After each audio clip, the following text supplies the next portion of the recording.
Guys તો આજે મારી ભાભીનો બર્થડે છે તો આપણે બે ચીઠ લખ્યું છે, એક બહાર જમવાનું ને એક ઘરે જમવાનું.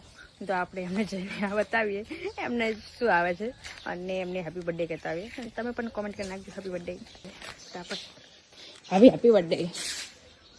ભાભી આવેગી જલ્દી આવે અને હેપી બર્થડે ક્યાં જેવું નહીં, પાર્ટી લાવો હવા નહીં. અમે કે તમે ગિફ્ટ આલો તમે પાર્ટી આલો કે જો બે એમથી ગાદું લઈ લો તમારું નસીબ ભૂલી છે. એ ભગવાન હો બહાર જમવાનું. તો ગાય છે મારા ભાભી મને આજે બહાર જમવા લઈ જાય, જમવા લઈ જાય. તૈયાર થઈ જાઓ. હા જેને આવું આવી જાજો. આજે છે ને હોજના ભાભી તૈયાર થઈને ડીસા ભેગા આપણે. ओके डिशा जम्मा बहुत पैसा चलो बहुत पैसा है अपने पास. मेरे भाभी के पास बहुत पैसा है, पता नहीं दिखता ही नहीं है किधर है.